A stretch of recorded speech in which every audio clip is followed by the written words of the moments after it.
Hello and welcome to Breaking Bread with Rivaj Maharaj, where nothing is off the table. For today's episode, I want to talk about the current situation in Cuba and how it is disintegrating at a rapid pace. So, without further ado, let's get into it. If you're familiar to the channel and have watched some of my videos done previously on Cuba, I think it was about a month ago, notably the one where the Habanos festival, cigar festival in Cuba that is held annually, was postponed indefinitely. You will understand that the Cuban regime under the current Cuban regime is facing its most dire threat to its existence under the Trump administration. Donald Trump, as I mentioned before, having cut off the oil supply from Venezuela, has reduced the amount of oil going into Cuba to virtually zero. This means that within Cuba there's no oil, there's no gas. The country is basically on its knees. You've seen last week, I think it was, where Cuban prisoners were being released, political prisoners were being released. Yo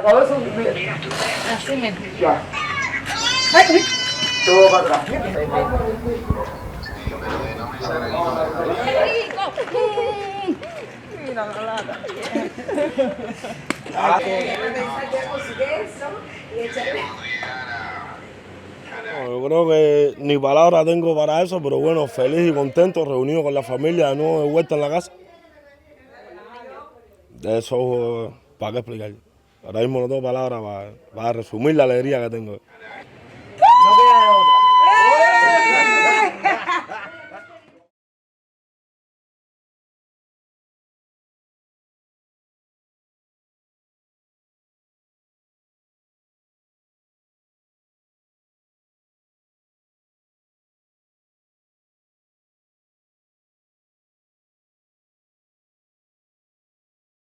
Following several major developments this morning out of Cuba. First, the Cuban government announcing a significant prisoner release. And also, we are minutes away from a rare address from Cuban President Miguel Diaz-Canel.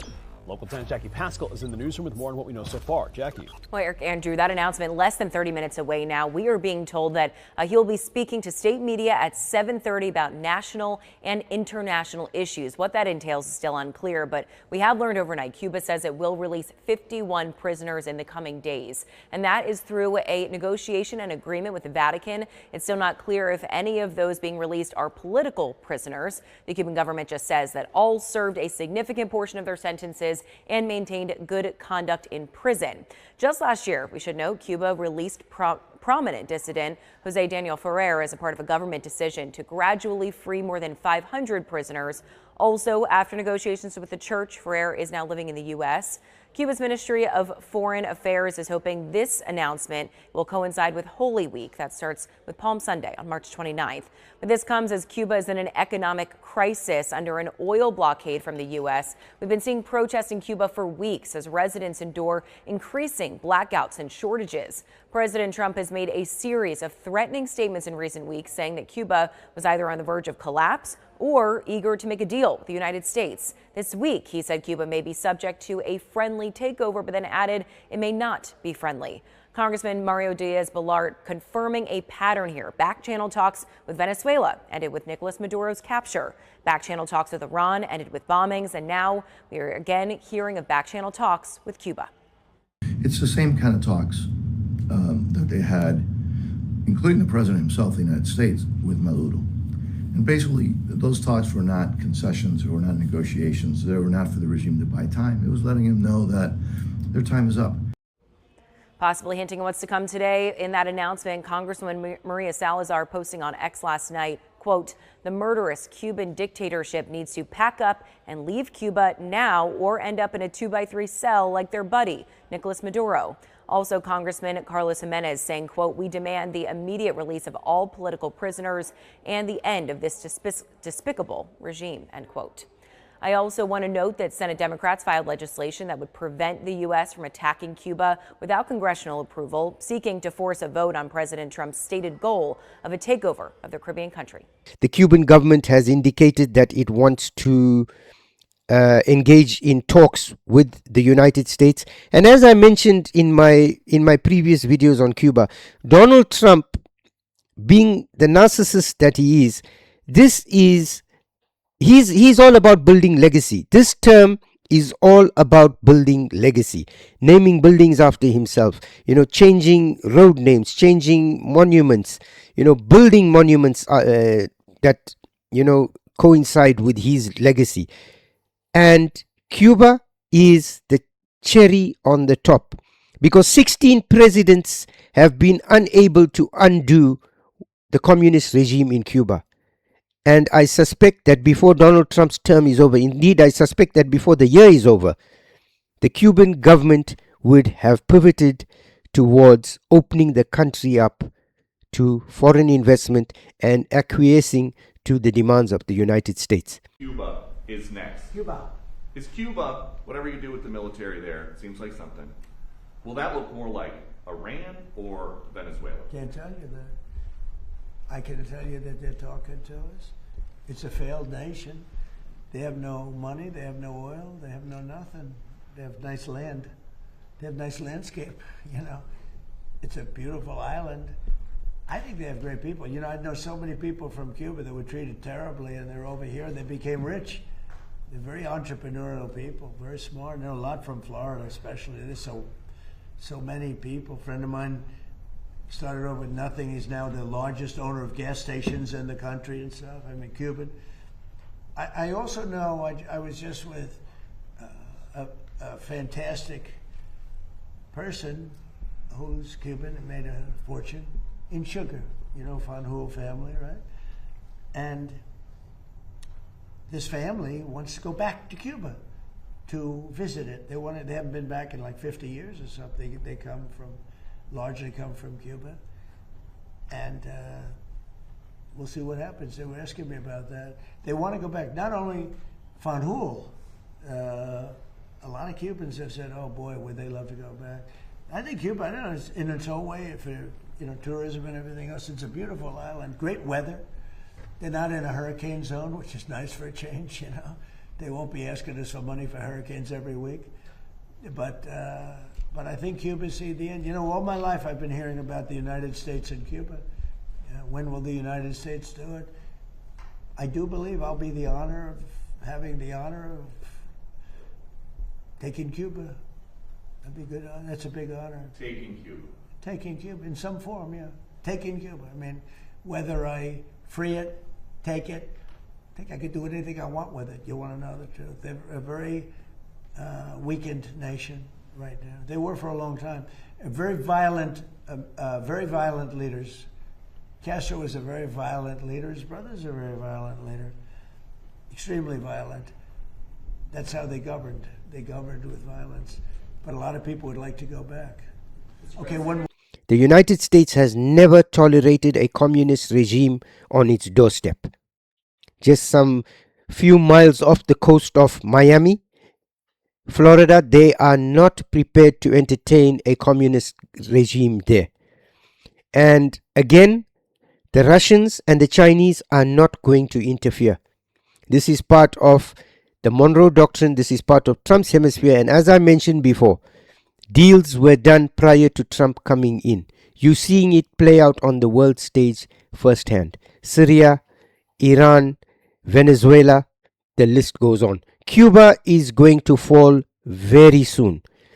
It's not going to be a violent overthrow of the Cuban regime simply because the Cuban regime has got nothing. It has been decimated through years of sanctions. All that has culminated in this coup de grace that Donald Trump has placed on this current Cuban regime by cutting off their oil supply. He now has Cuba on its knees. The Cuban government will acquiesce to his demands. You will find a more moderate and tolerant government in Cuba that is going to play second fiddle to the American administration's whims and fancies. But more importantly, Cuba is going to now open up to the rest of the world. I just hope that the Cuban people get some form of respite from the years and years of hardship that they've had to endure. You know, it's a true testament to humanity and the endurance of the human spirit when you look at what the Cubans have been through. It is really an amazing feat for them to have endured this far, this long, and gone through all that pain. I hope that there are good times ahead for the Cuban people because they honestly and truly deserve it. So we're going to keep a close eye on this. I've got this article here from the Guardian, where Trump predicts US will have honor of taking Cuba amid power blackout. And once again, this is going to go down in history as Trump being the only president in the United States, in the history of the United States, that was able to break Cuba, basically. You know, when you look at the figures that were involved in Cuba, you look at the likes of John F. Kennedy, Nikita Khrushchev, the Bay of Pigs, Fidel Castro, Che Guevara, you look at Sam Giancana, you look at Santo Traficante, Lee Harvey Oswald. These are all names that have been associated with Cuba, you know, at a time when something like what is currently happening would not even enter anyone's mind. You know, when you look at Meyer Lansky, you look at Lucky Luciano, you look at the money that the mafia had in Cuba and it was all taken away. You look at all the governmental interests that were in there. You look at, Bautista and how he was overthrown. The Cuban Revolution. The subsequent killing of Che Guevara. All that. At that time, this was never something that the people would have envisaged. So the article says, US President declares he can do anything I want after oil blockade plunges country into darkness. Donald Trump expects to have the honor of taking Cuba, he declared, after a US-imposed oil blockade plunged the country into darkness under a total power blackout. The US president claimed on Monday that he could do anything I want with Cuba, amid US negotiations with Havana over the country's future. All my life I've been hearing about the United States and Cuba. When will the United States do it? Trump told reporters at the White House on Monday. I do believe I'll have the honor of taking Cuba, Trump added. Whether I free it, take it, think I could do anything I want with it. You want to know the truth? They're a very weakened nation right now. Shortly after he spoke, the New York Times reported that US officials told Cuba to remove its president Miguel Diaz-Canel from power during recent talks, citing 4 unnamed sources familiar with the discussions. The US sought to intensify pressure on Cuba, its longtime foe, since seizing the Venezuelan president Nicolas Maduro, Cuba's most important foreign benefactor, in January. Trump cut off Venezuelan oil shipments to Cuba and threatened to put tariffs on the country that sold oil to Cuba, strangling its antiquated power grid. Toppling Diaz-Canel from power would take out a key figurehead, while leaving in place the repressive communist regime which has run Cuba for almost 7 decades. Cuba has traditionally rejected any interference in its internal affairs and has considered any proposals on that front to be a deal breaker for any agreement. Marco Rubio, the U.S. Secretary of State and son of Cuban immigrants, has long made it clear he wants regime change in Havana. Trump has also called for a friendly takeover, but recently told reporters it may not be a friendly takeover. Since removing Maduro from power in January and joining Israel in attacking Iran, Trump openly mused that Cuba would be next. Diaz-Canel, 65, who succeeded the late Fidel Castro and his brother Raul Castro as president in 2018, said on Friday that he expected talks with the U.S. to take place under the principles of equality and respect for the political system of both countries' sovereignty and self-determination. Yeah, I think Diaz is, I think the writing's on the wall for him. And I don't suspect he's going to be there long. I think at the best, the Trump administration would hope for something like what happened in Venezuela. At the worst, it would end up like the Iran debacle that is currently playing out. However, I am certain that there is going to be a change in Cuba.